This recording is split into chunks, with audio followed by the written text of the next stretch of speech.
Mr. President, Your Excellencies, ladies and gentlemen, at the time of its foundation, the United Nations was a beacon of promise. In the aftermath of the Second World War, this building symbolized the end of aggression. For many decades, the UN has helped deliver stability and security in much of the world. It's provided a place for nations to work together on shared challenges, and it has promoted the principles of sovereignty and self-determination, even through the Cold War and its aftermath. But today, those principles that have defined our lives since the dark days of the 1940s are fracturing. For the first time in the history of this Assembly, we are meeting during a large-scale war of aggression in Europe. And authoritarian states are undermining stability and security around the world. Geopolitics is entering a new era, one that requires those who believe in the founding principles of the United Nations to stand up and be counted. In the United Kingdom, we are entering a new era too. I join you here just 2 days after Her late Majesty, Queen Elizabeth II, was laid to rest. We deeply mourn her passing, and we pay tribute to her service. She was the rock on which modern Britain was built, and she symbolized the post-war values on which this organization was founded. Our constitutional monarchy, underpinned by a democratic society, has delivered stability and progress. Her late Majesty transcended difference and healed division. We saw this in her visits to post-apartheid South Africa and to the Republic of Ireland. When she addressed this General Assembly 65 years ago, she warned that it was vital not only to have strong ideals, but also to have the political will to deliver on them. Now we must show that will. We must fight to defend those ideals, and we must deliver on them for all of our people. As we say farewell to our late Queen, the UK opens a new chapter, a new Carolean age, under His Majesty, King Charles III. We want this era to be one of hope and progress, one in which we defend the values of individual liberty, self-determination, and equality before the law. One in which we ensure that freedom and democracy prevail for all people, and one in which we deliver on the commitments that Her late Majesty the Queen made here 65 years ago. This is about what we do in the United Kingdom and what we do as member states of the United Nations. So today, I will set out what steps we are taking at home in the UK and our proposed blueprint for the new era we're now in, the new partnerships and the new instruments that we need to collectively adopt. Our commitment to hope and progress must begin at home, in the lives of each of every citizen that we serve. Our strength as a nation comes from the strong foundations of freedom and democracy. Democracy gives people the right to choose their own path, and it evolves to reflect the aspirations of citizens. It unleashes enterprise, ideas, and opportunity, and it protects the freedoms that are at the very core of our humanity. By contrast, autocracies sow the seeds of their own demise by suppressing their citizens. They are fundamentally rigid and unable to adapt. Any short-term gains are eroded in the long term because these societies stifle the aspiration and creativity that are vital to long-term growth. A country where artificial intelligence acts as judge and jury, where there are no human rights and no fundamental freedoms, is not the kind of place anybody truly wants to live. And it's not the kind of world that we want to build. But we cannot simply assume that there will be a democratic future. There is a real struggle going on between different forms of society, between democracies and autocracies. And unless democratic societies deliver on the economy and the security that our citizens expect, we will fall behind. We need to keep improving and renewing what we're doing for this new era, demonstrating that democracy delivers. As Prime Minister of the United Kingdom, I'm determined that we will deliver the progress that people expect. I will lead a new Britain for a new era. Firstly, this begins with growth and building a British economy that rewards enterprise and attracts investment.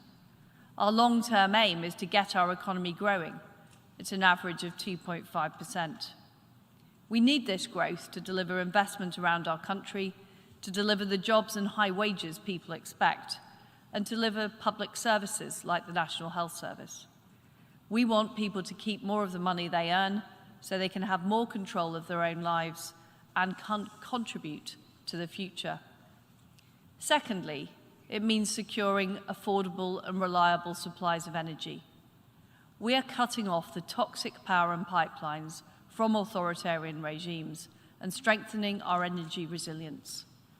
We will ensure that we can't be coerced or harmed by the reckless actions of rogue actors abroad.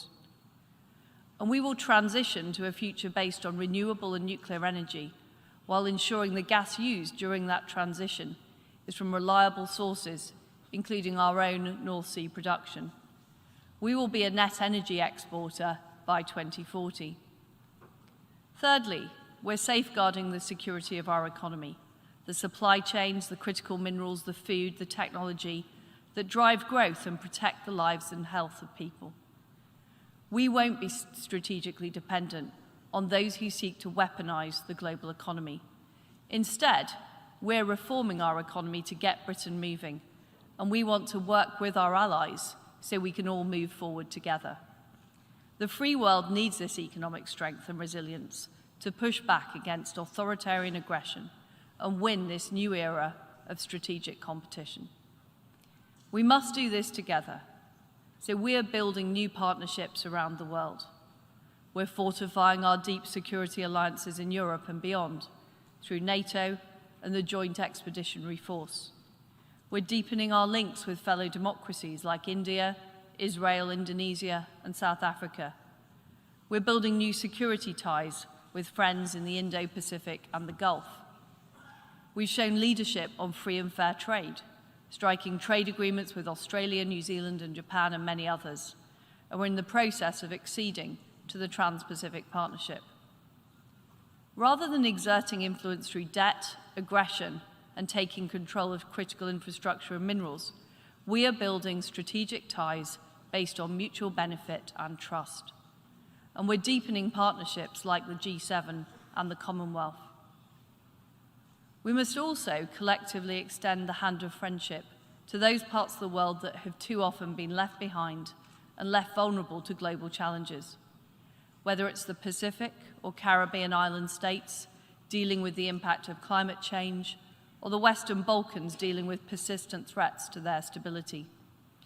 The UK is providing funding, using the might of the City of London and our security capabilities to provide better alternatives than those offered by malign regimes. The resolute international response to Ukraine has shown how we can deliver decisive collective action. The response has been built on partnerships and alliances, and also on being prepared to use new instruments, unprecedented sanctions, diplomatic action, and rapid military support. There's been a strength of collective purpose. We've met many times, spoken many times on the phone, and we've made things happen. Now we must use these instruments in a more systematic way to push back on the economic aggression of authoritarian regimes. The G7 and our like-minded partners should act as an economic NATO, collectively defending our prosperity. If the economy of a partner is being targeted by an aggressive regime, we should act to support them, all for one and one for all. Through the G7's $600 billion Partnership for Global Infrastructure and Investment, we are providing an honest, reliable alternative around the world, free from the debt with strings attached. And we have to go further to friendshore our supply chains and end strategic dependence. This is how we will build collective security, strengthen our resilience, and safeguard freedom and democracy. But we cannot let up on dealing with the crisis we face today. No one is threatening Russia. Yet as we meet here this evening, in Ukraine, barbarous weapons are being used to kill and maim people. Rape is being used as an instrument of war. Families are being torn apart. And this morning, we have seen Putin trying to justify his catastrophic failures. He's doubling down by sending even more reservists to a terrible fate. He's desperately trying to claim the mantle of democracy for a regime without human rights or freedoms. And he's making yet more bogus claims and saber-rattling threats. This will not work. The international alliance is strong, and Ukraine is strong. The contrast between Russia's conduct and Ukraine's brave, dignified First Lady, Elena Zelenska, who's here at the UN today, could not be more stark. The Ukrainians aren't just defending their own country, they're defending our values and the security of the whole world. That's why we must act.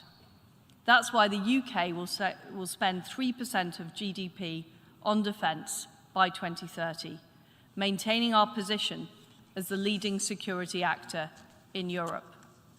And that's why, at this crucial moment in the conflict, I pledge that we will sustain or increase our military support to Ukraine for as long as it takes. New UK weapons are arriving in Ukraine as I speak, including more MRLS rockets. We will not rest until Ukraine prevails. In all of these areas, on all of the fronts, the time to act is now. This is a decisive moment in our history, in the history of this organization, and in the history of freedom. The story of 2022 could have been that of an authoritarian state rolling its tanks over the border of a peaceful neighbor and subjugating its people. Instead, it's a story of freedom fighting back. In the face of rising aggression, we've shown that we have the power to act and the resolve to see it through. But this can't be a one-off. This must be a new era where we commit to ourselves, to our citizens, and this institution that we will do whatever it takes to deliver for our people and defend our values. As we mourn our late Queen and remember her call to this assembly, we must devote ourselves to this task. Britain's commitment to this is total. We will be a dynamic, reliable, and trustworthy partner. Together with our friends and allies around the world, we will continue to champion freedom, sovereignty, and democracy. And together, we can define this new era as one of hope and progress. Thank you.